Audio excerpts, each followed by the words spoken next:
Hey, it's Nikki. Welcome back to Ranting with Ricardo. So update. I am back at home finally. Okay, out that hotel, back at home. Hallelujah, thank you, Jesus. There's still renovations happening on our bathroom, but a bitch is back home, so thank God. I'm back in my own space, my own privacy. Y'all gonna get more content because I couldn't really do that in a hotel, especially when you got to walk both your dogs outside at a certain time so they can go to the bathroom. It was a mess, okay? Didn't have a lot of privacy. It's okay. We're back. So, first of all, I want to thank all 202 people subscribed to me. You didn't have to do it, but you did. And we are on it's not even a goal anymore. It's an objective. The objective is to have me monetized by my birthday, which is in September. So we gonna keep I'm gonna keep pushing out this content. Y'all will hopefully like it, share it, subscribe, share me with your people, do all of that. So I get these numbers up, okay? Now, if you're new to the channel and you like the content over here, please like, comment, subscribe, turn your post notifications on, and share me with your people. If you're not new to the channel, you don't like the content over here, still like, comment, subscribe, turn your post notifications on, and share me with your people because guess what? You may not like me, but somebody out there does. And if you want to get in touch with me, you want to, for business, you want to follow me on social media, you want to buy my lip gloss, you want to buy my Elder Be Damn merch, or you just want to bless me with a little something because you're feeling generous and you know your girl has bills to pay. A little tuition bill, a little credit card bill, ain't nothing to it but to do it. Then you can find everything in the description box where below. Hello. And it's on the ticker that's scrolling across the screen. Y'all know I keep that ticker on there, just like we're just gonna scroll on past so you can see everything because it's my name across all platforms. Now we're here for another recap review of P Valley because it's my channel and I can do what I want over here. And this is episode 3, The Dirty Dozen. And let me tell you something, the show is getting better every single episode. For the people who didn't like the show or felt some type of way about like them coming back and having um COVID in the mix with the show, well, they're a show who lives in like kind of realistic times, but not really. Because once again, for us, it's been 2 years since they've been gone. For them, it's only been 5 months. So yeah, we have to see what COVID actually did to that type of world where you have the dancers and the people in this town where there's not a lot of funding, especially when it's in Mississippi, and just how everything happened and like the trickle down effect. And it's just like, if you don't like it, continue to watch, okay? Continue to watch. We got to get these numbers up for P Valley. But when you really look at the show, they are building up a storyline. And it's not just like one thing where, you only see the girls dance in a club and that's it. Because if that was to happen, then you would be bored with the show and you wouldn't want to watch it. And it really could have been a documentary or a docu-series or reality show. No, for a show like this, you obviously have to show them dancing in the club, of course, because the center of the show is the Pank, the strip club. But you also have to show each character's life outside of the club and everything they do and how they operate that either led them to the club or makes the club their safe haven at the end of the day. Now, with that being said, we're going to get into this because I got a few words for a few people, okay? And I got some thoughts. I got a little not a think piece, but it's something that makes me think, and I hope it makes y'all think. And on top of that, this might be like a long one, okay? Don't judge me. Don't be mad. It might be a long one, but we're going to get into it, okay? And obviously, ain't nobody going to be here live, but I'm going to still go live. Just so I can say I did. But for everybody catching it on a playback, hi, hello, how are you? I hope you're doing well. And let's get into this. Child, we see Roulette in the Paradise Room. She is going off on that swinging pole. And I was like, is Montavious helping you? Because last season not last season, last episode, we saw his ghost up in there. So is he helping you go off on the pole and everything? And she just showing off. So eventually she starts to take off her bottoms, the bottoms of her floss. So boom, the bottoms come off. Then the top of the floss come off. And she booty butt naked. She is naked as the day is born. All she got on is the mask in them heels. And the dude that's sitting in a chair in the paradise room, because I thought she was just like going off, like practicing on a poem. No, there's somebody in the paradise room. He was like, take your mask off. And she was like, no. Okay, you gonna have to pay me more to take my mask off. I'm already naked and you want me to take my mask off? He was like, I need to see your face. Which reminded me of the Meg the Stallion SNL like song, What's Up with the Bottom of Your Face. If y'all don't know what I'm talking about, y'all just go watch it. It was so funny. But she take her mask off and she dancing on him. She giving him the time of his life in the paradise room. And he was like, ooh, you got them dick sucking lips. And I was like, well, okay. Hey, I've heard them be called that before, but you know what? We gonna roll with it. We gonna roll with it because then it leads to this. And he was like, how much? Because he had to drop a stack for her to take her mask off because Rona is running wild out here. Okay, sir. So she took the mask off after he dropped some more money. He asked her after seeing her lips, how much for some sloppy toppy? First of all, sucking dick in a pank is not allowed. Okay, rule number 4. If you a hoe, you need to hit the dough. And she was like, well, if you want me to give you some sloppy toppy, you're going to have to drop a brick. He pulls out some more motherfucking money and drops it on the floor. She looks up at the camera, looks back at him, and this is when he drops the like it's it's what you would call a brick. It's some money up in that hole. He drop it on the ground. For me, I thought the way she was looking, she seemed a little nervous. I don't know if she like didn't actually want to do it, but hey, money's being dropped, and for some people, money is the root of all evil. I don't know if it's the root of all evil. I'm not gonna say it is completely the root of all evil, but money can get people to do things that they would never normally do. And I don't know if this is something roulette would normally do or never normally do, but as he was dropping more money, she was taking more stuff off and willing to do more. So hey, he dropped the money. She seemed a little nervous. And then as soon as he dropped that money on the ground, she commences to sucking dick. And I was like, roulette. Baby, what is you doing? But I'm going to get into my thoughts about this whole situation later, okay?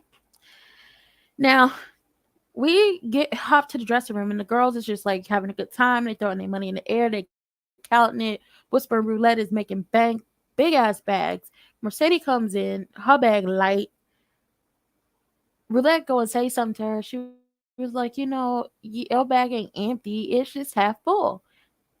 Trying to make, I don't know if she was trying to make fun of her or make her feel better, but Mercedes looked at her and said, mind the business that pays you. And then we get to see Mercedes. She goes to her gym.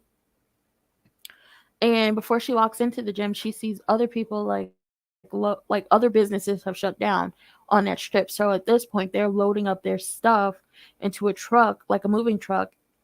And she goes into her gym, and obviously it's still under construction because I believe it was under construction when COVID kicked off and they all had to stay in their motherfucking houses like the rest of us.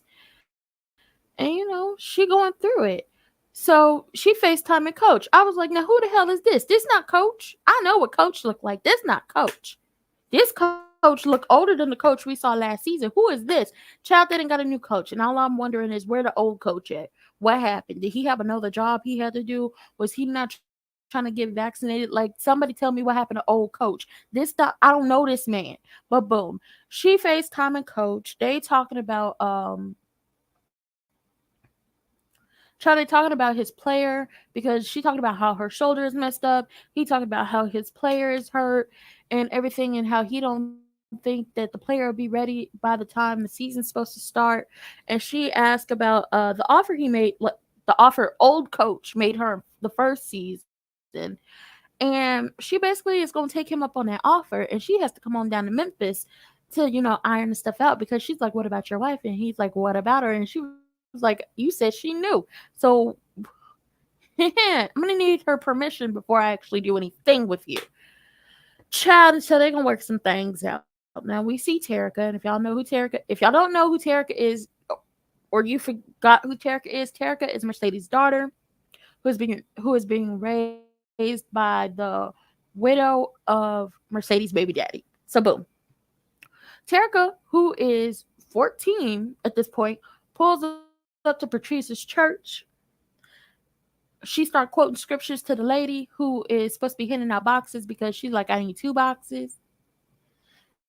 And she started quoting scriptures, and she told the lady, I need it for my neighbor. They start quoting scriptures one more time and say that.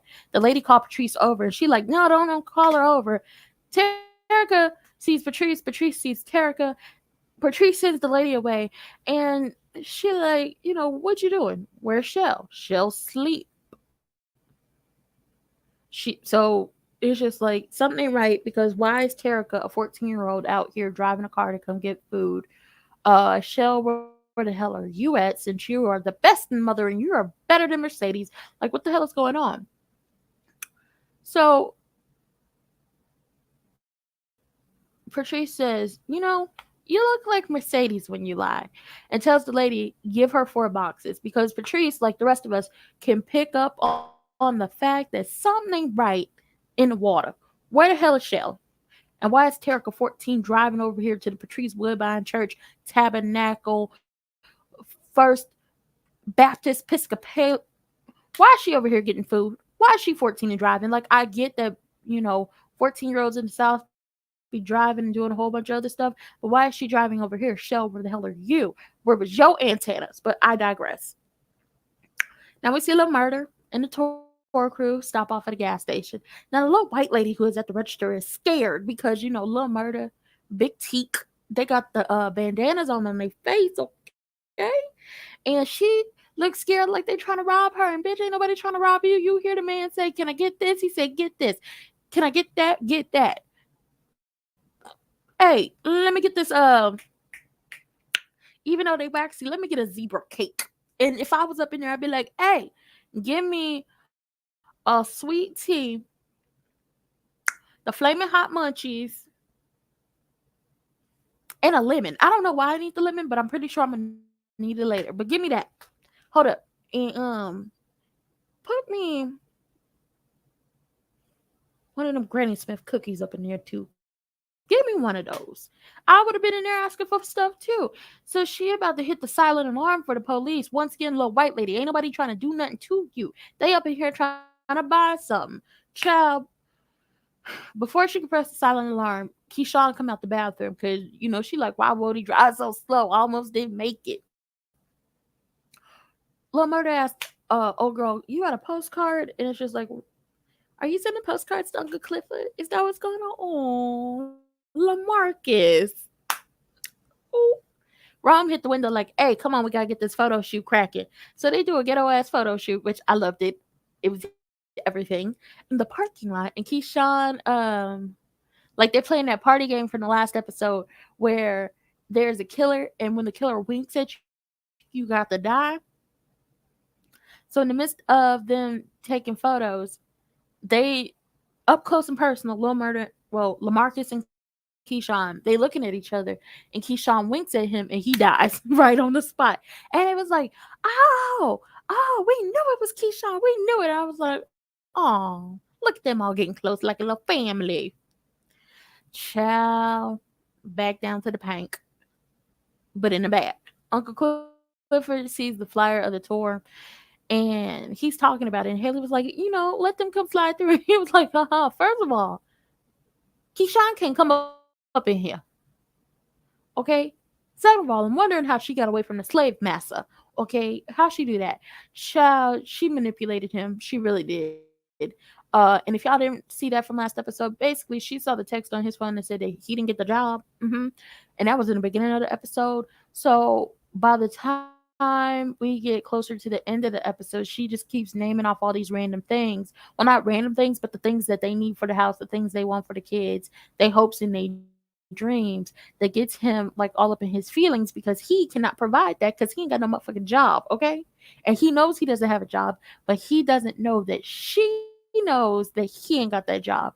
So by the time Rome, who obviously we can tell is falling in love with Keyshawn, you know, um, shows up to the house and is talking business, and she's like, well, he has this job. I'm not going to need to do this. Once again, it's pointing out that or making the white man feel like, ooh, I'm a bum. I'm a freeloader. I can't do everything for her. She really gonna have to go out here and make this money for us because I don't have what a job.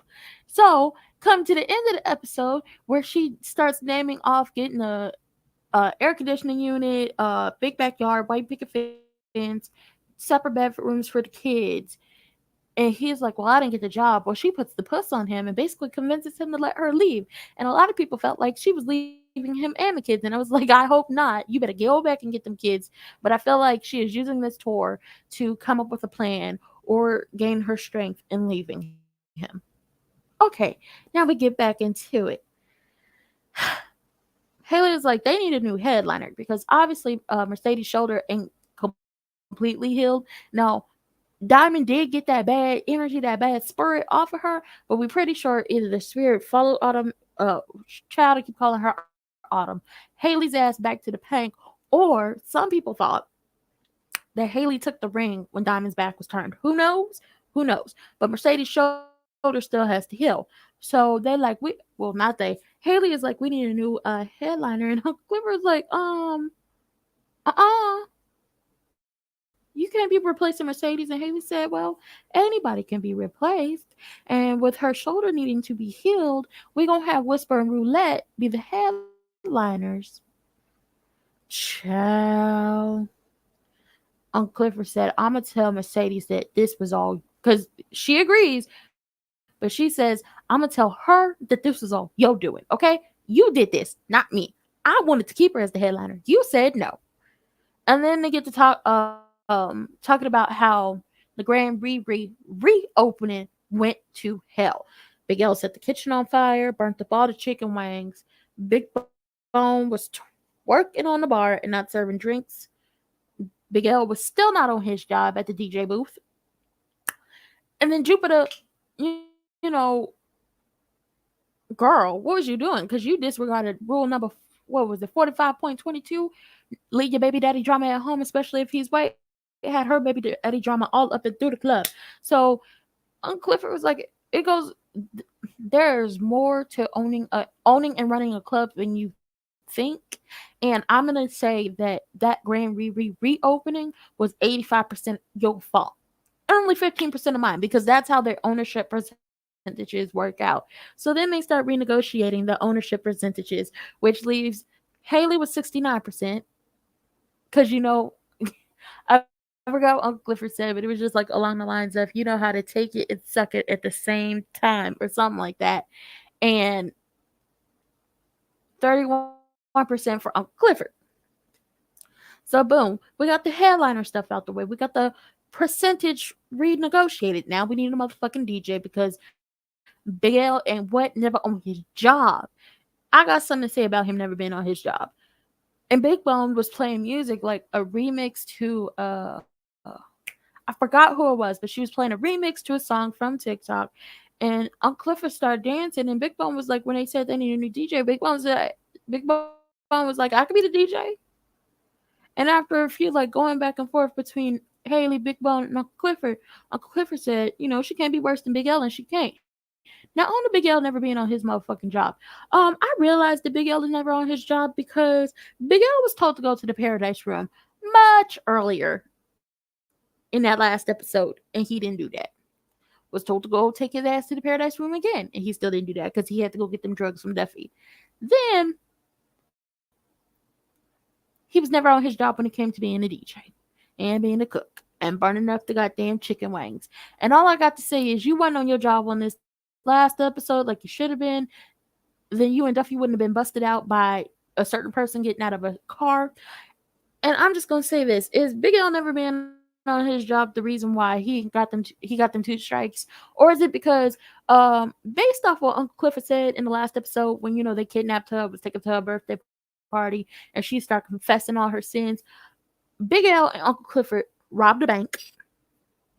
Yeah, they robbed the bank. They cut somebody up and put them in a swamp.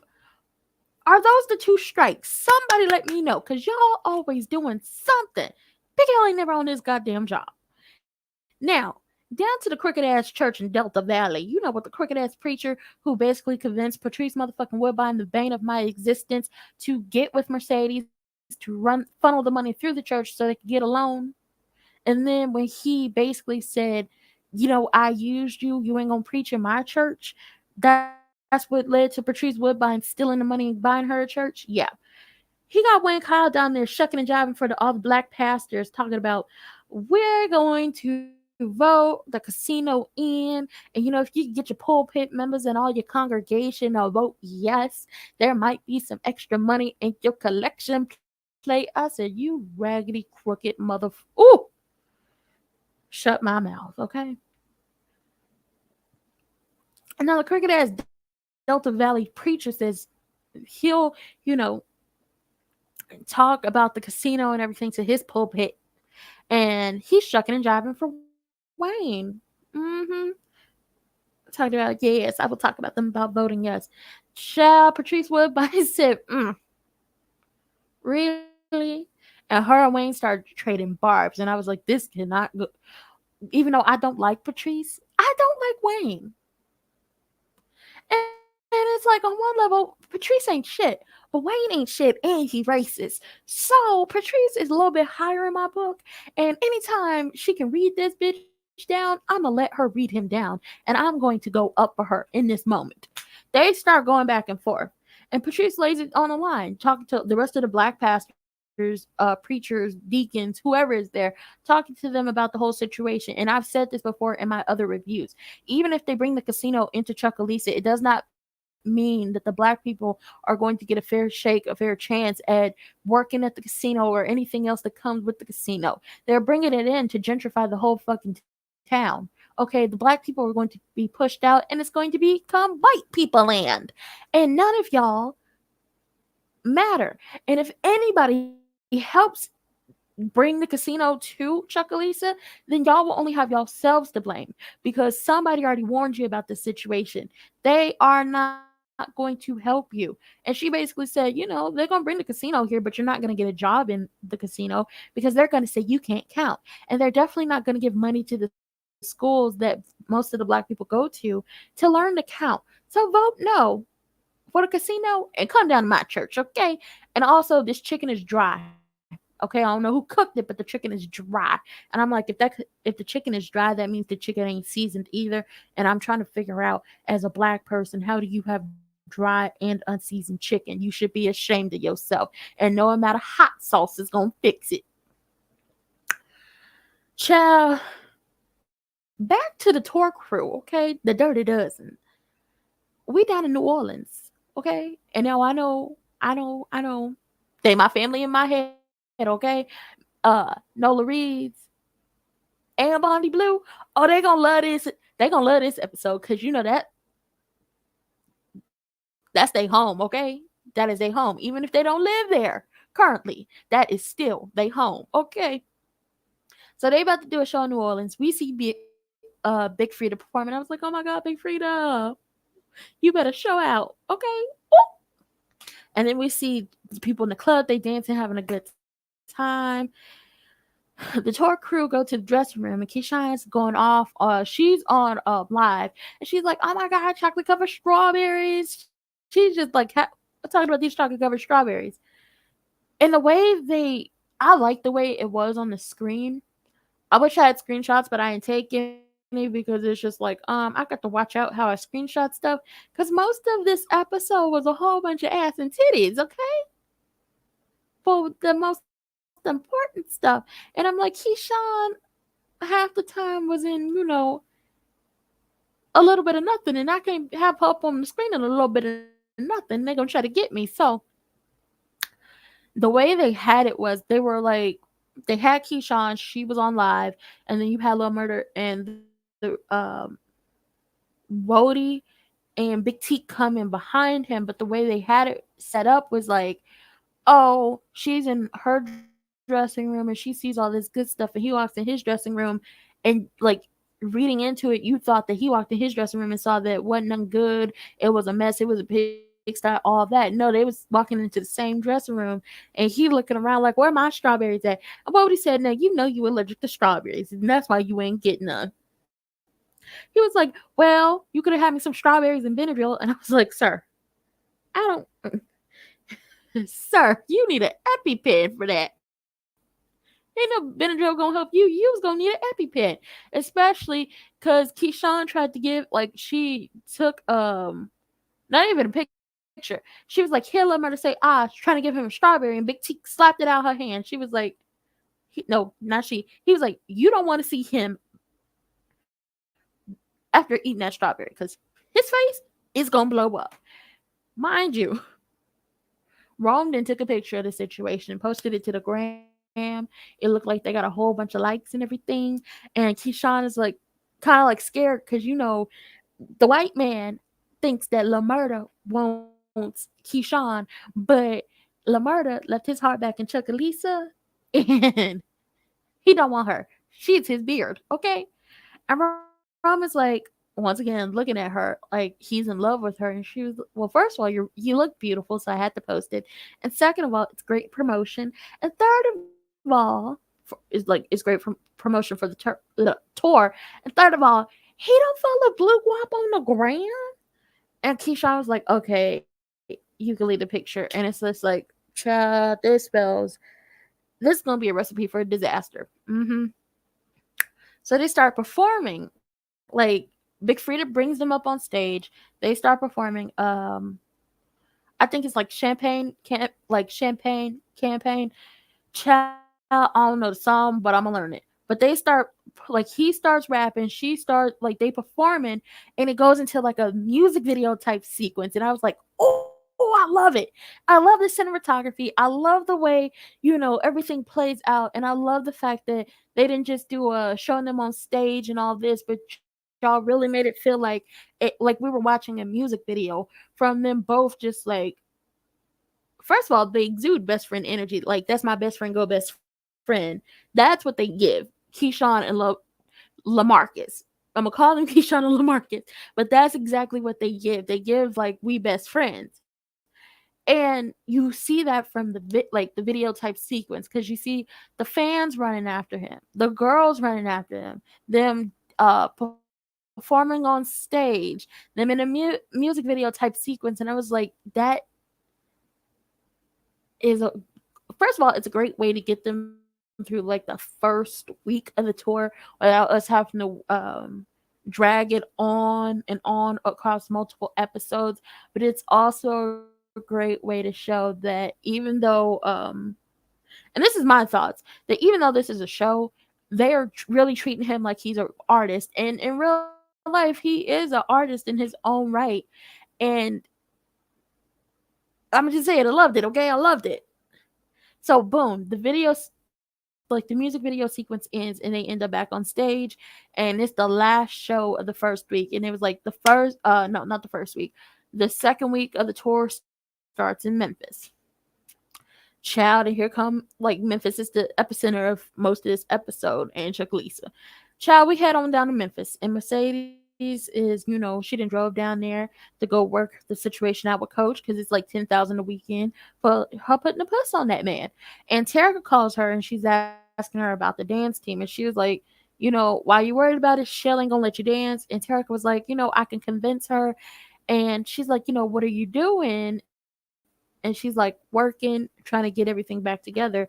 And they hang up, and you see Terica's face kind of drop as she's talking to Mercedes. And I think she was really hoping that Mercedes would be like, oh, I'm in Chuckalisa, you want me to come get you or something like that. But that wasn't the case. And then the camera pans over to Shell, passed out on the couch, drunk, because you obviously see a glass on the table next to her. I was like, God damn it, this is a recipe for disaster. Now Mercedes gets into the penthouse. It's all white. It's very beautiful. Okay, the sun is shining, big windows, and I was like, oh my god, this is like almost my dream penthouse, but not quite, because it's like all these goddamn windows. Okay, I'm afraid of heights just a little bit, but it was just like, ooh, it's beautiful. And then Coach's wife, Farrah, she comes down the stairs, and Coach comes in, and Mercedes is like, Coach, you look different. And maybe it's you got to touch on the fact that Coach looks different. It's just like it's a whole new actor. Y'all didn't think I would notice, but I did. And the wife gives Mercedes all the paperwork. She was like, sign here, here, and here, and then you got to sign these NDAs as well. And I was like, well, damn, it's a lot that goes into getting that 10,000 a weekend for putting a little puss on somebody. Okay. Now down to the club that they about to be performing in, Big T sees Pico raggedy ass, walk in. And he's wearing the colors of the dudes that we saw the first episode that, the dude in the backseat was looking at Lil Murder crazy. Now, mind you, these colors are blue and gold. And I was like, oh, y'all the Golden State Warriors, okay? And then mind you, the Huntsville Hustlers or whatever, their colors is red and green. Cause they got to be they're the Christmas thugs, okay? Anyway, if y'all don't know who Pico is the hating ass, raggedy ass friend or homeboy or crew member or affiliated disloyal ass nigga from the first season who, when we saw him on first episode, Haley almost, cut his ass up for touching on her, and then Lil Murder had to whip his ass in the paint on the night of Mercedes' first dance that never happened because he was running that goddamn mouth. And that's what he does this episode, runs his mouth. Now, it's a little friction because Big T is like, last time I saw you when I went in, because he was talking to Wody and Rome at this point. Last time he saw him, he was wearing he was a Christmas tree thug. Now he's a Golden State Warrior. What the hell is going on? So Big T walk away because we ain't finna have these problems, okay? Now Pico basically outs Lil Murder. And he was like, because the dude that was standing next to him was like, because they was talking to Rome about if Rome managed Lil Murder, and he was like, no, I managed the reason why he's even popping right now. That's Keyshawn. And the dude with Pico raggedy ass was like, oh yeah, she a bad little thing. She chocolate and beautiful and all that stuff. And Lil Murder keep him a bad bitch on his arm. And Pico was like, child, please, I done told you. Because he was like, the friend was like, he keep a bad bitch on his arm and a mixtape in the streets. And Pico was like, yeah, well, let me tell you this. I told you he was gonna owe me money when his next mixtape comes out. Mixtape called Trade Tales. Child, when he said this, Rome was looking like, what the fuck are you talking about? I don't know if Rome peeped it or Rome was trying to figure out if Keyshawn, no, he peeped it. And he got the wheels turning in his head like, what is going on? What is happening? You about to fuck up some money. Pico raggedy ass don't know how to keep his mouth shut. Back down to Memphis. Coach basically puts not basically, he puts his wife down in front of Mercedes because Mercedes is talking about the photography on the wall, and Farrah, the wife, is a photographer and she took the photos, and Coach was like, yeah, but I meant professionally, and she was like, I am professional. No, he was like, basically called her photography like a hobby. And Mercedes was like, it would look professional to me. You better recognize. And she basically sets him straight for putting Farrah down. And then she starts to talk about photography. And this is what I love because if y'all don't know, I'm a photographer. I'm a freelance photographer right now.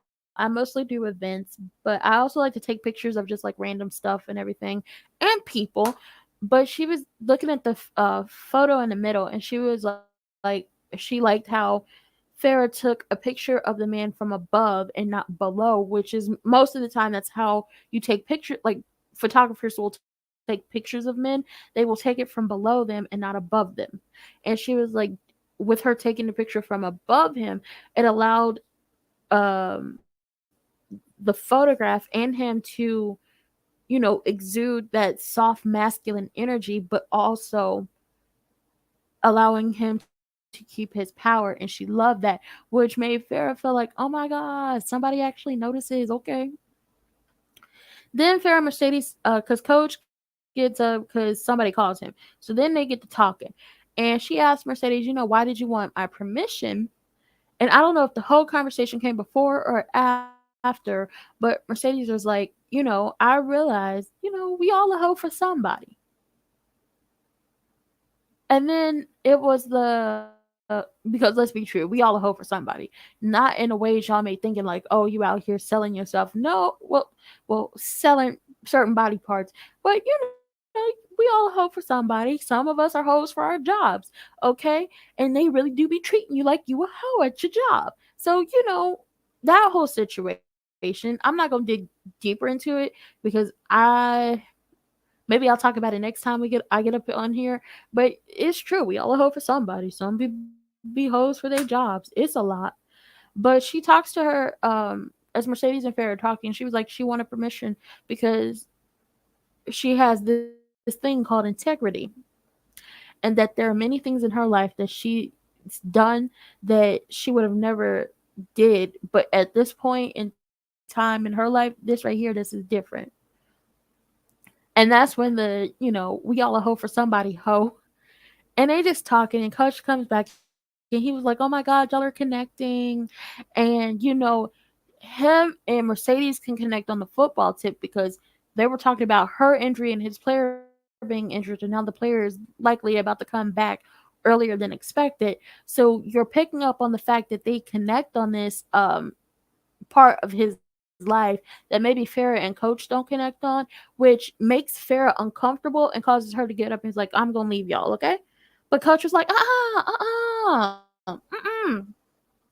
before you leave, okay, before you leave, you need to see the Mercedes experience. And she was like, I already see the Mercedes experience. She was like, no, like Mercedes, show her that thing you do with your leg when your leg end up over here and everything, like an old nigga would say. And Mercedes is like, where can I plug my phone in? Okay. And she proceeds to give her the Mercedes experience. And I was like, bitch, I hope you don't fall. Your shoulder ain't all the way healed. But she proceeds to give her the Mercedes experience. And just like everybody else who's watched Mercedes dance, there's something about her.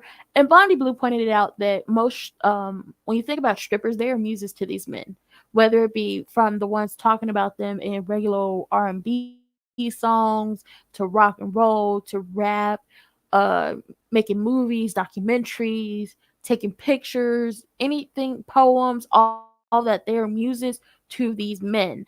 And you really get to see that with the energy that Mercedes puts off, like gives off. And Keyshawn did too when she's on stage. But in this moment, we talking about Mercedes when she's doing the Mercedes experience, because while Coach has seen this before and he's into it, Farrah, who was kind of apprehensive about watching the Mercedes experience and this whole thing, like this as a whole, as she's watching Mercedes dance, she starts to, she's falling under Mercedes' spell. She's really into it. She's looking at her like there is nobody else in the room but her and Mercedes. And I was like, "Oh, Coach, you about to lose your wife and your side piece." Oh, I can see it already. Mind you, as she is dancing and everything, Mercedes' phone keeps ringing, and it's just like, who is calling Mercedes? And it was some damn gummy bear song. So it was like, who is calling her? Now, Mercedes gets off the pole, goes over and sits on Coach's lap, and she looked like she about to put the puss on Coach because Farrah done left. But Farrah come back as Mercedes is, grinding all up on Coach. And Farrah got the titties out, no bottoms. No, titties out, bottoms on. It's just like, ooh, they about to have a three-way. Hello. Okay, I see ya. I don't judge. You better do it. Child, we get into Andre Raggedy, Musty, Crusty, Dusty, Lazy Ass. Okay, his wife called him. She's a doctor, and she going through it because she working down to the hospital, and she had seen all these folks. It's a mess. But Brittany called him and is like, I got you a job at my father's company. He's like, I don't want to do that. I don't want to work there, even though she got you a job and she didn't have to, you raggedy bitch. You don't deserve her. Brittany divorced him, changed the locks, turned his motherfucking phone off, and ship all his stuff to Chuckalisa because that looks like, to us and to you should realize that's exactly where he wants to be, especially because Haley is down there with him. But they on the phone, and he was like, I'm work. First of all, he's not gonna come back because he says his main reason is because the reading of the will had to get pushed back because Mookie had a Diamond Grill appointment.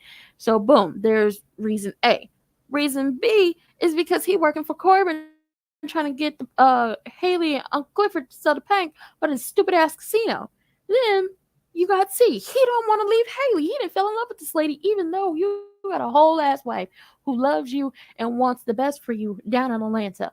But they end up hanging up because she get called away for her job. Child, in the midst of the three-way. First of all, that was some sexy shit right there. I loved it. I loved it. I loved it. Okay. Just limbs all entangled in each other. Y'all just all kissing all nasty and stuff. Breastises being rubbed on certain backs and booties being grabbed. I was like, oh my God, I don't think I should be watching this. My innocent eyes, but I'm going to still watch it though. Child, in the midst of this, Mercedes' phone rings again. It's that damn Gummy Bear song. So Mercedes picks up the phone and it's Jesse. He is calling. Well, first of all, she thought it was Terica. Technically speaking, it was Terica, but it's Jesse calling because not Jerica. Terica, I don't know if it was like an accident or they got pulled over, but obviously Terica's 14, she ain't got no damn license, and Shell is passed out drunk in a passenger seat. And somebody gotta come get Terica because obviously Shell can't. And if somebody don't come get Terica going to the jailhouse, and the jailhouse ain't none good, and there's no place for a girl that young. So boom, Mercedes, what you gonna do? Child, down to the after the show with the Dirty Dozen's tour crew. Okay, it's after the show. Mercedes is on live. Not Mercedes. Mississippi is on live. She like, hey, we turn up, we turn up. Some girl come and bump her looking for Lil Murder. Now, Big T like, back it up, Miss Girl. Pico raggedy ass walked up. No, like, first of all, we obviously can see Pico ain't my words are getting jumbled, but obviously Pico don't get pussy. Okay? He don't. And any pussy he get, he got to pay for it. It's obvious in the way he talks to women, the way he acts, and the fact that he's a hating ass motherfucker who are you to try to out somebody, you raggedy rat face, big mouth, non-dressing golden warrior ass bitch? Who are you? So boom. Pico trying to holler at girl. She was like, I'm not here for you. I don't like you. You not love murder. Get the fuck out of my face. And Pico started going off on her, and Big T step in and was like, hey, there ain't no way to talk to her. Child. She thanked Big T. Pico was like, you ain't even his type. And Big T stepped to him and was like, basically, you can either get down or you can lay down. Get your ass on. You better step, bitch. And then Nuck if you buck start playing. And I was like, child, somebody about to get into a fight. And that's what them hoes did. Them hoes got to tussling. Well, not even tussling. They got into a blend. That's what happened. At one point, Pico on top of Big T, hitting him in the face. Big T flipped that bitch over and started whooping Pico ass. Keyshawn and hopped in the seat because they fighting and everything. Now everybody fighting around them. So she done hopped in the seat, crawling over Rome, trying to get in the car. Rome screaming, talking about put the pedal to the metal, drive. Lil Murder in the back, and Wody and Lil Murder in the back, and Wody trying to stop him from getting out the back of the hearse. But he's like, I gotta go get Big T. So boom, he hop out, he get Big T. Somebody starts shooting. Big T get hit. They hop back up in the hearse. Some dude shut the back of the hearse. Ron tell Keyshawn to hit the motherfucking gas. And they take off. Big Now they checking Big T because he didn't caught a bullet. And Big T like, hey, get off of me. And the way Big T and Lil Murder laid next to each other, I was like, obviously they're used to being in this situation, but I'm not sure. Maybe I'm reading too much into it. Maybe I don't know if they was lovers in the past or they best friends or whatever, but they were used to this, like these types of situations. So that's the first thing. Then Keyshawn like, hey, we going to bed or going to bed. Let me know, cause I'm driving. But it was like the way they were laying next to each other. It was like, okay, it was like a sigh of relief, but you could still feel that like the adrenaline like pumping through everybody on the screen and us as well. But you could already tell some shit about to go down. And Rome cokehead ass in the front talking about look like our security gonna need security. Shut up, Rome. Shut up. Now the girls down to the pink got a new house mother. That is the lady we saw last episode going back and forth with Uncle Clifford at the birthday party, and we saw her in a jail cell with Mercedes and the bane of my existence, Patrice Woodbine. So boom, she the new house mother. And they looking at Keyshawn live talking about Keyshawn always into something. She always bring drama wherever she go. I was like, Keyshawn didn't do it this time. This wasn't on Keyshawn. This was Pico who hating raggedy ass. Okay, this wasn't her this time. Now Roulette started her period and was just like, I always wondered how that worked when y'all in strip clubs, because it's just like, do y'all go in? Do y'all still dance? Do y'all take a day off? What is that like? But she still did her thing. Whisper gave her a tampon, and it was like it was bound to happen. Y'all all women working in a club together. Y'all was bound to sync up, and I was like, well, ain't that the truth? I ain't never worked in no club, but my freshman, like my first semester when I was living on the fourth floor of the building I was in, all girls. All girls. It wasn't it's a co-ed building, but mostly girls on that floor, and we all synced up. It was horrible. Horrible. And Roulette and Whisper start, talking. And Roulette, Whisper asked her, where are you from? And Roulette was like, I'm from hell. And Whisper was like, yeah, I can tell. You got a lot of darkness in you. No hate, but you can just tell. Because obviously, shout out to Bondy Blue, Whisper is a witchy bitch. That's what she is. And we don't hate on the witchy bitches. We don't. We love them, okay? But she obviously sees something in Roulette. Now, Whisper says she from heaven and she had plans for her life that came undid. And when that happened, she decided to follow the wind, and the wind led her to either Chuckalisa or the Pank, which led her to the stage, which led her to us.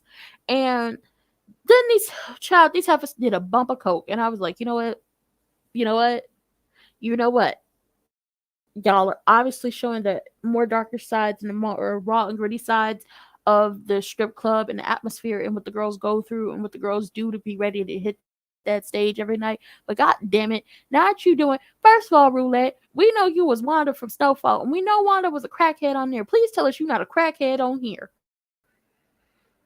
And Uncle Clifford called him to the stage. Now Uncle Clifford talking to the Wells, and she said, I'm gonna tell y'all now, rule number 0002025. And if y'all don't know what Twanky is, that's 20. All masks need to be worn because it's COVID up in this hoe. And if you gonna wear your mask, make sure that hoe is bedazzled and looks good like mine. And as soon as Uncle Clifford says that, Toy farting ass starts sneezing, and Uncle Clifford would have hit her in the chest and said, "Cause she sneezed, and everybody started the house mother sprayed her with some Lysol, which she thought was Lysol. It was really oil sheen, and this is probably gonna be an hour, and I don't care because I'm gonna talk my shit, and I'm gonna give y'all the full rundown of this. But Uncle Clifford was like, because Toy was like, it's allergies, and Uncle Clifford was like, go and get you some masks, get you some clarity, and get the hell out of my face. So boom, Uncle Clifford come to the stage, okay? She come to the stage. Big Bone introduced her. She DJing. So far, so good for Big Bone. Uncle Clifford hit the stage and show you bitches how to gangster walk on the ceiling. And I was like, okay, bitch, you better show out. Show it out. Okay, Uncle Clifford, stay ready so she don't have to get ready. Haley, why the hell are you always in a suit? You need to stay ready so you don't get ready. At some point, your ass gonna have to hit the stage for one night and one night only, okay? Shout out to the Dream Girls. Then Big L outside. Here come Duffy raggedy ass, and he crying over Gidget because Gidget's like, he killed my mama. I don't want nothing to do with him. Gidget ass is in Arizona at this point. Boom! Whisper and Roulette hit the stage, and it's magic. And I'm just gonna tell y'all now, stripping is a motherfucking sport. If you could do it like the girls do it in P Valley, or the girls that we see all over TikTok, Instagram, and Twitter, where they're really showing out on the pole, they are up there gangster walking on the ceiling, just doing flips and tricks and just amazing y'all and being the muses and being the most magical people they could ever be. Let me tell you something. It's a motherfucking sport that they should be given some type of medal for. Child Roulette come down off the pole. She look at Uncle Clifford and decided to pop her titties out. Uncle Clifford started going off on the mic like, you bet not. And Big Bone turned her mic off. And the way Uncle Clifford is looking at Roulette, he's like, not he. She's like, yeah, she gonna be a problem. And it's like, yeah, at this point, I think Roulette is gonna be a problem. First of all, sucking dick in the paradise room, that's a no-no. Third of all, well, not child, I ain't got them all mixed up. Okay, first, she was sucking dick in the paradise room. Secondly, she is doing bumps of coke with Whisper. That's another motherfucking problem. Third, she's popping her titties out on stage. Did y'all not remember the no titties and tequila rule? I don't know if the titties and tequila rule went out with Mayor Ruffin when he, passed away. But I don't think titties are supposed to be on the main stage. What the hell are y'all doing? Big L and Duffy in the back, and Duffy over here talking about, even though he gave Gidget Mama Rona, that's how he killed Gidget's mama. He gave her Rona.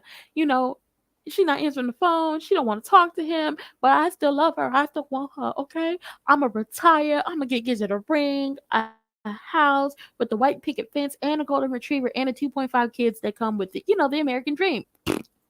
Big L says, you nor Gidget are cut out for this normal life, and you don't really want to give up this, what you got going on with the oxy in the back of the truck and everything. So get it over it.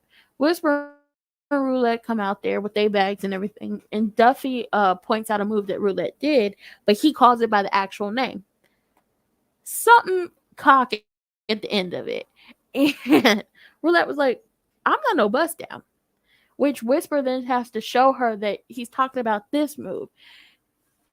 And Roulette was like, oh, so you like fucking strippers? And he's like, no, but Big L says yes. And she's like, ain't nothing wrong with that. And I was like, ain't nothing wrong with it either. But Whisper chimes in and she was like, yeah, ain't nothing wrong with it. The issue comes when you marry him. I was like, well, damn. That you can't turn a hoe into a housewife thing, I guess.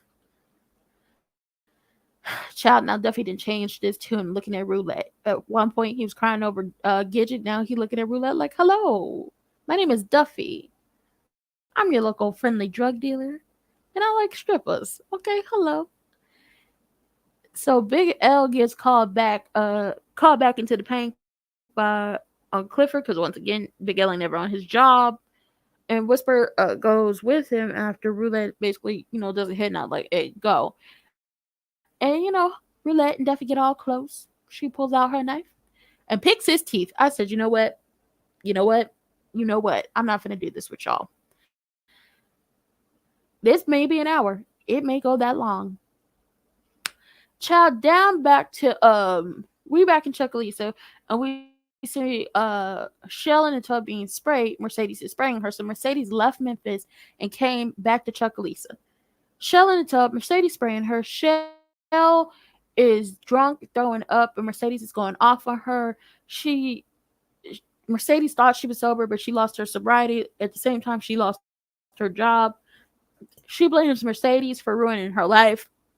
And here's where we get the story. Mercedes was 15, looked like a grown ass woman, ass, titties, hips, all that. And she told Cortez, which was Shell's husband, um, Mercedes' baby daddy, and Terica's father, that she was 18 when she was really 15. She got pregnant. Now, Patrice made Mercedes give up Terica to Cortez and Shell. And with Cortez's last breath, he told Shell to take care of Terica. But I'm thinking that he meant, like, take care of her and help Mercedes when you can, not give up your goddamn life for her. And, Shell because Mercedes was like, with all this, like, I want my daughter. I keep begging you to give her. You say no. I beg you say no. I beg you say no. Which is where she was like, well, with his last breath, he told me to take care of her. And obviously he said that because he knew, just like your mama knew, that you wouldn't be able to do it. And I was just like, bitch, shut up. Her mom, like, nobody takes advice from Patrice Woodbine, because even at 15, when she must have just had turned 15 when she had met Cortez and told him that she was 18. But it's just like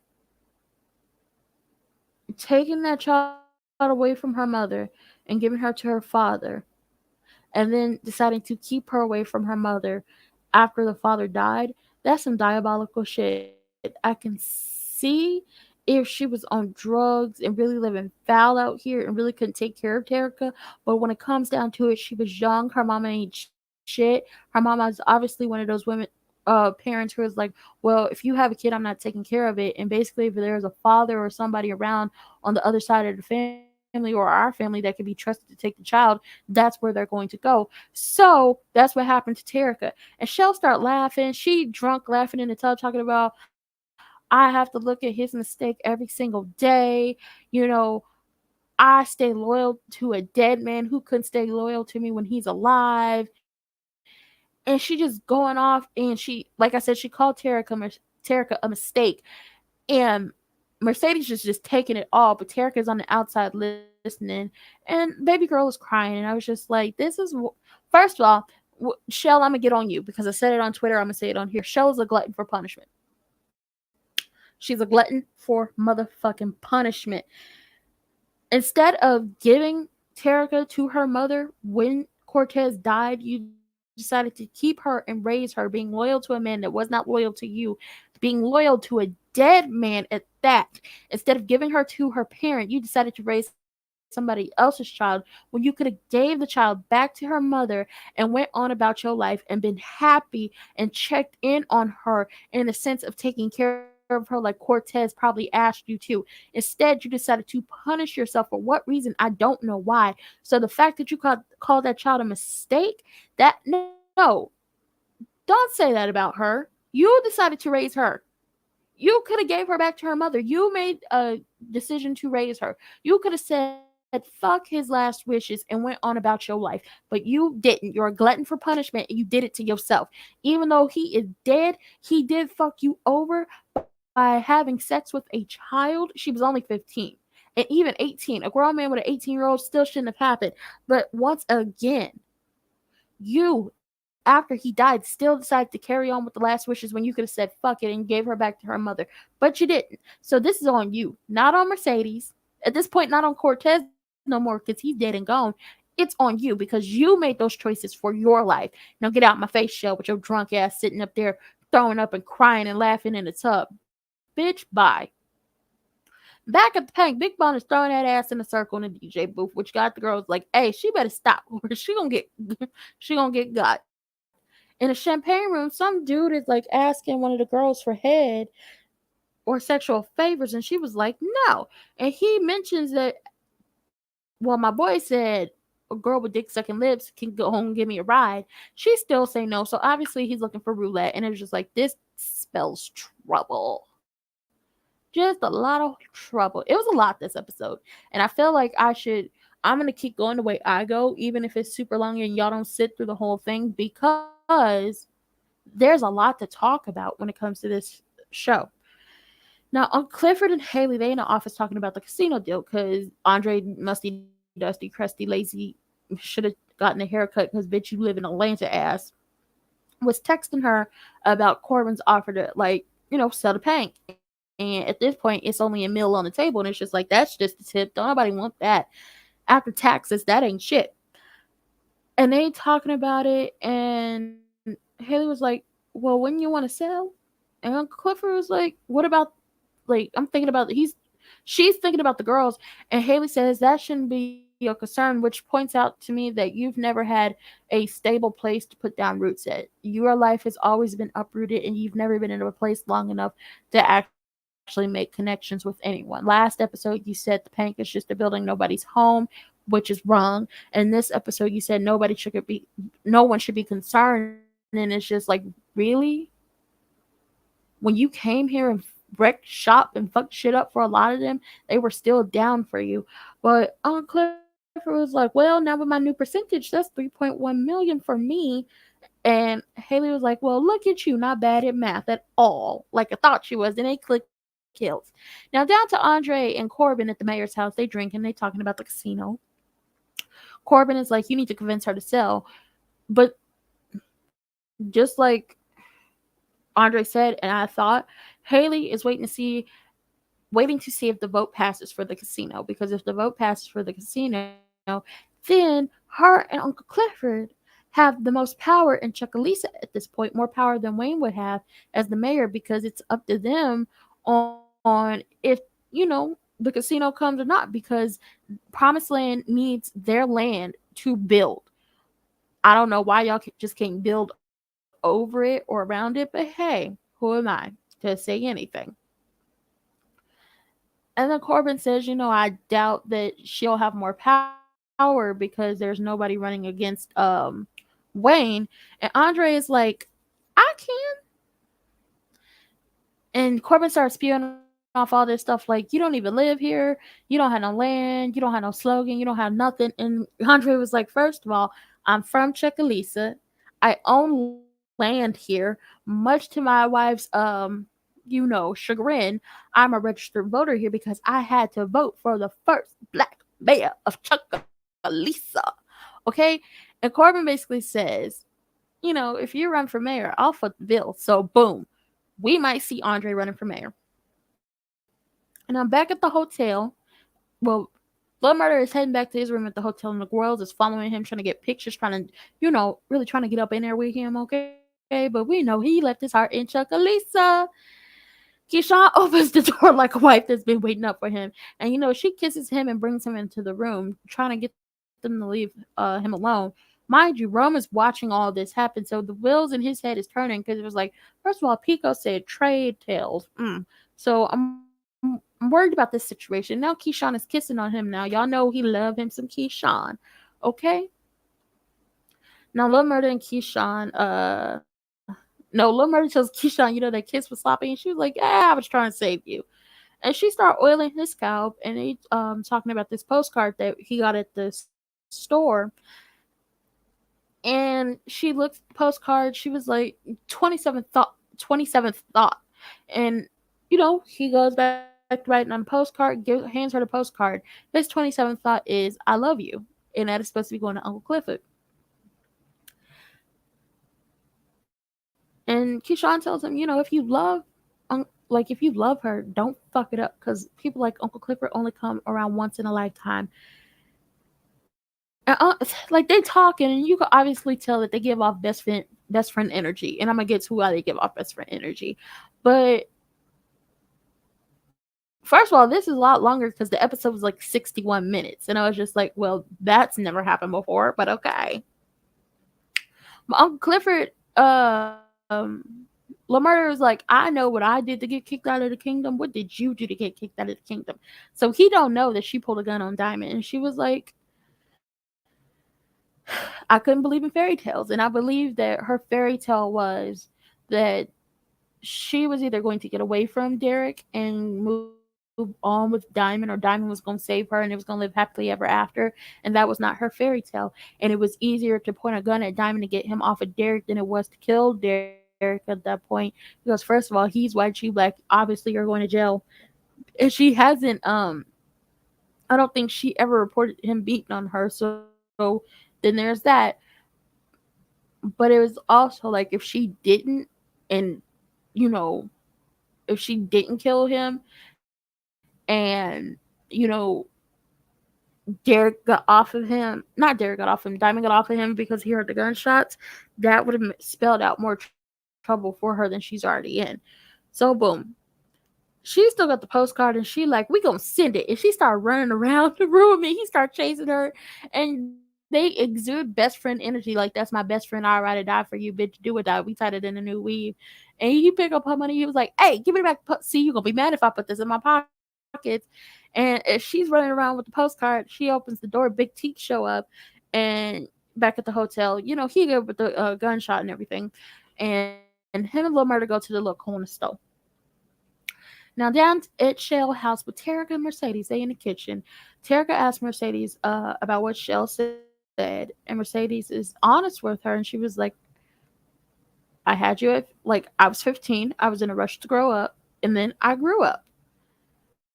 And she asked about her daddy, and she was like, like, she asked Mercedes if she loved Cortez, and she was like, yeah, I loved him. And she was like, well, did he love you? And Mercedes is honest.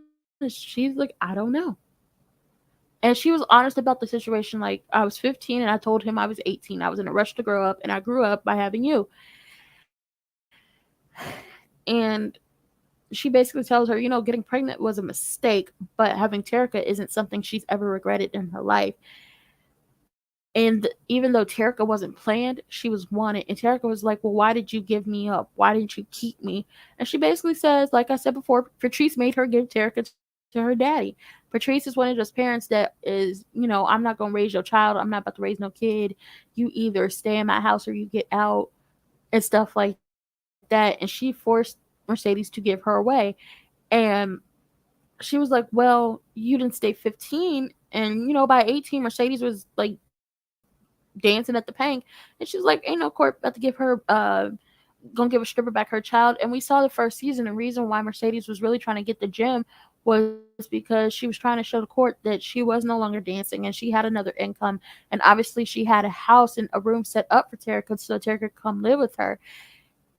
And on top of that, Shell basically trying to follow Cortez's last wishes, which I think she read much more into it than what it was, and not giving Mercedes Terica at all.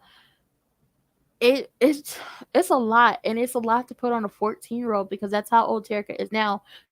So now we know that um Mercedes is like 27, 28. That's her age range. But it's just like that poor girl having to listen to the woman who raised her call her a mistake, and then having her mother explain to her that, I was in a rush to grow up and I had you and I was forced to give you away. I wanted you, but who was ever going to give you back to me? And it's really sad. It's really sad. And it's just like Patrice failed Patrice failed Mercedes. In a sense, Mercedes failed Terica, and so did Cortez and Shell. And really, when it came down to it, if people were honest about their ages, and even after, if people weren't forced to give away their children, then we wouldn't be in the situation where we are now that Terica is feeling like a motherless child. Now we back at the hotel. Big T and Lil Murder sitting on the stairs smoking and everything. First of all, there's a lot of tension, and I tweeted the actors like, "Did y'all play up the tension in this episode, or am I just reading more into it?" But as they continuously are talking, you could feel like the tension. And it's like, I don't know if this is sexual tension. I don't know if this is tension about something else. But when he said a disloyal ass nigga, I was like, "Are you talking about Little Murder? Because you know about Uncle Clifford? Like, what is going on? Like, I don't need y'all fighting over Little Murder. Come on now." But they talking about how Lil Murder ain't tapped Keyshawn yet, and he was like, Keyshawn like come in like I like my Air Forces, all white. Then they talk about Pico affiliated disloyal ass being a Golden State Warrior now and had a Christmas thug. Then they talk about their jail time and a time where Lil Murder got shanked and Big Teak went to the hole for killing the person who shanked Lil Murder, and the fact that Lil Murder was able to get his whack ass rhymes to Big Teak that was scribbled on some toilet paper by way of a CO, and that just having that little bit of communication, that hope that those slips of toilet paper was coming for Big Teak helped him not lose his mind while he was in the hole. Because if y'all ever like seen prison documentaries or shows or anything like that, they are isolated. No daylight, no friends to visit them, no hope for freedom, no hope for me. I'm down on my luck back against the wind. That's how bad it is. They are isolated in a room out, like, it's not even a room, it's like a hole. Nobody comes to visit. You get your what? Maybe 1, 2, 3 square meals a day. You're hot in a cot, and you have no interaction with the other prisoners. You have no interaction with the outside world. The guards don't talk to you. You are absolutely alone with you and your thoughts only. And at some point, your thoughts will turn against you and drive you crazy. So, him sending those scraps of toilet paper with his whack ass rhymes on there helped him not go crazy in there and gave him hope that eventually he would get up out that dark, dank ass hole that felt like the ocean dragging him down. But I'm gonna say it again. It's some type of tension with them, and I was like, did y'all play up the tension, or is that just like what the writing was giving? Now we see Wayne comes to shut Patrice down, with COVID rules and all, because she went at his motherfucking neck when they was at the little church black preacher thing, And basically, at this point, he done made a enemy out of Patrice Woodbine. And I was like, oh Lord, now it's gonna be Wayne, Andre, and Patrice Woodbine going against each other for mayor. This gonna be a knockout, drag out fight for the century.